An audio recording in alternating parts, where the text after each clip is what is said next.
Okay, hello everybody once again. This is the other video that everybody was really looking forward to, which is the gameplay video.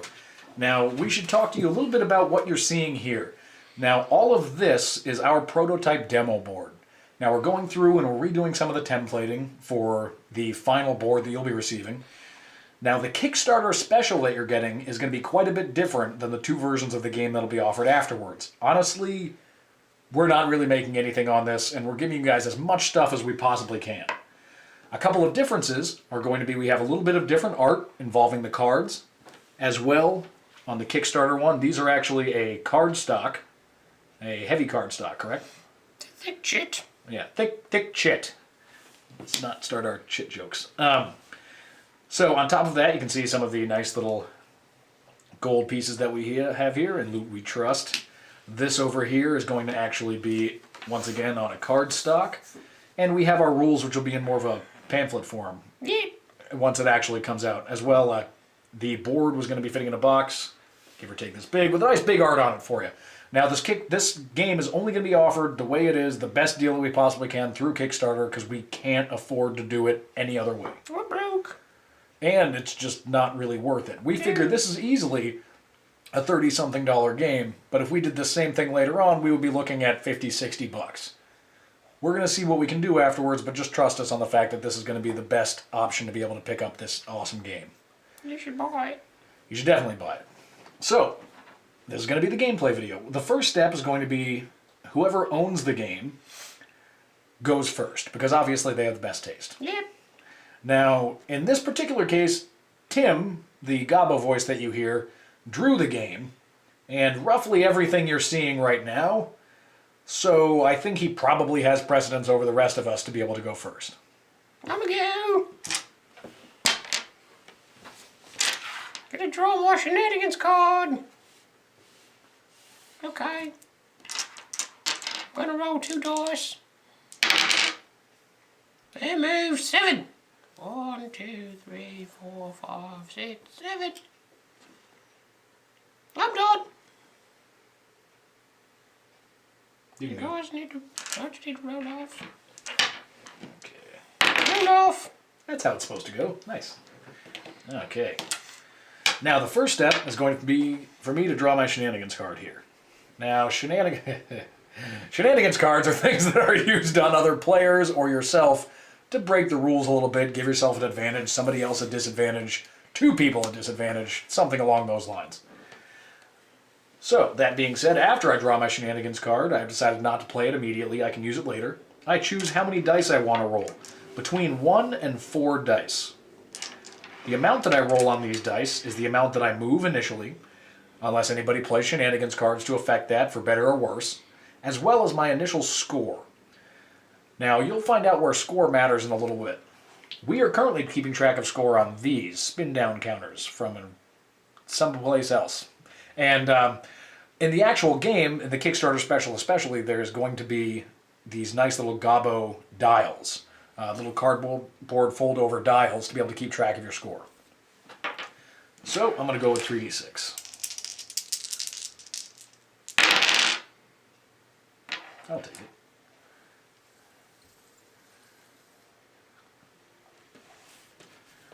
And actually, this is a hilarious example. Every single time I've run this demo for almost anybody, it might have been every time, we have to show how surprise cards come about. In this case, as you can see here, I got 2 5s. Anytime you get doubles, you get a surprise. Getting a surprise is kind of like getting a present from your grandmother. You're most likely not going to like it.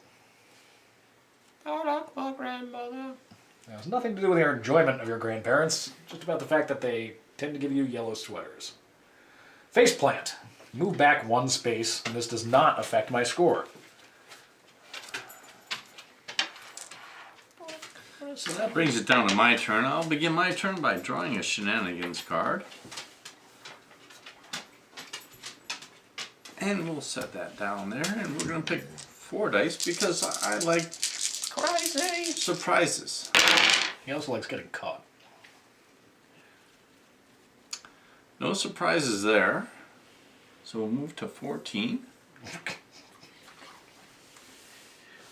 And that will be my score on my die. which means the lowest player, aka the red Gobbo, Hello. will be rolling for the dragon. So he'll be rolling 3d6. It's always 3. Wait, I'm interrupting you. Oh. I'm going to make Craig's turn. I'm hitting you in the head with a rock. Oh, a rock. A rock means I get another surprise. Move back 1 space. This does not affect your score. You got a face plant. Score the card. Gonna go now. Who shuffled those cards? Now Anybody else gonna do anything? No, because I drew my surprise before I could play my card. Now, while Tim's contemplating his shenanigans real quick, the next phase that we're entering is the dragon phase. As he was mentioning, the player that's furthest behind, because we assume they want to mess everybody over the most, rolls for the dragon. The dragon rolls 3d6 every turn, at the end of all of the Gobbo's turns. If the dragon's score is equal to or lower than your score, in my case, as you might remember, an 11. If you notice, I have a score of 11, but I'm on the 10th space because I got a surprise that put me back by 1. If the dragon gets 11 or lower, I'm caught, and I will need to go back to start. Can I roll yet? Yeah, go ahead. Roll for the dragon. Everyone's fine. Oh, no. Bad You don't man. really count. Yeah, we assume you're going to make the start every round. You're crazy. Okay, now, this game follows a dynamic turn system. Whoever's closest to the dragon goes first, and then everybody else back from there. If anybody's tied, as you might have seen me and Craig do in the first turn, they roll off. Dragon me. The reason we follow a dynamic turn system is because if anybody has ever played similar games where you're trying to mess over your opponents, whoever's closest to the finish is the one that everybody wants to mess over the most. By them going first, everyone has the opportunity to use shenanigans against them and kind of plan their turn. So, I'm going to go first. Everybody is drawing their shenanigans card and staring at them and looking at me. If you can't see from... Probably can't. Nope. Okay, so You gotta draw a shenanigan. I'm going to draw my shenanigans card for the round. Can't have more than 1. Yeah, you can't have more than 1. Thankfully, that's one of the reasons why I threw a rock at Craig over here last time. I am rolling 2 dice. 7. 1, 2, 3, 4, 5, 6, 7. And I'm going to hold my shenanigans card for now. Score 7. Don't forget it. Thank you. So at the beginning of your turn, your score resets to 0. And whatever score you roll is irrelevant to your place on the board. Hey, I get to go next. Yep. Where to go? Gotta roll 2 Once dice. more. No! Gotta roll Sure 2. you do. I'm back! Oh, you got a surprise. I got a 12. You're at 7. You didn't even get off the board.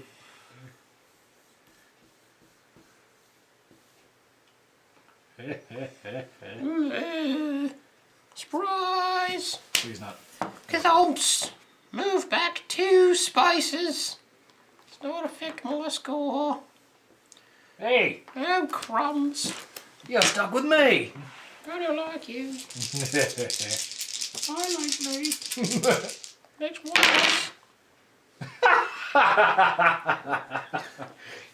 I like surprises. You look all very You rolled fast. 4 dice and we got 8. Double your rule. And move the extra spices. You got a pull with your accent. Sounds kind of funny. Yeah, that'll fix your score too. So I rolled an 8, and my total score becomes a 16, which is actually on this card, moves me to the 16th space, which puts me behind everybody else by 1 space. Which means, because I am the furthest from the dragon, I now get to roll for the dragon. I'm not using shenanigans. We're solid. Oh, we're good. You're good. Oh, good. Damn it. And well, per my normal rolling, everybody gets caught. Yep.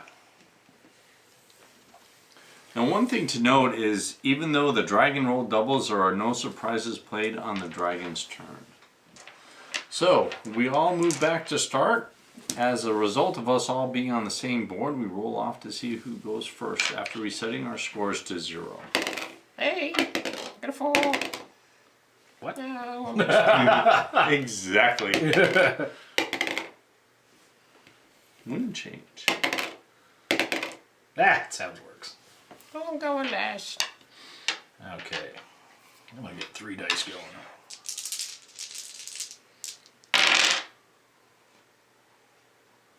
It's a good roll.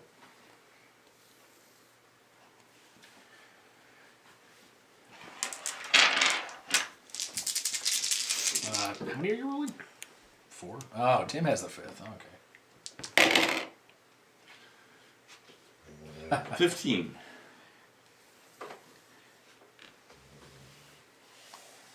Some of us like going nice and slow and sneaky. Some of us like attaching rocket boosters to our goblin and watching them fly repeatedly into the to be escorted back to the start by the dragon. Nom nom nom nom nom nom nom nom Nom nom nom back to start with you.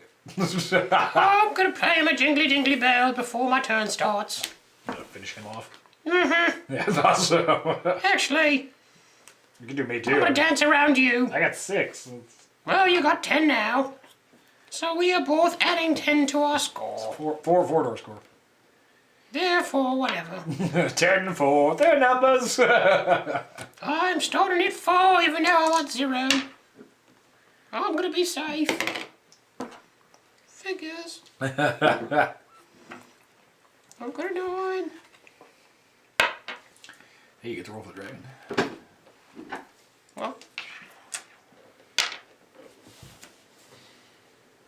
Right, time to roll for the dragon.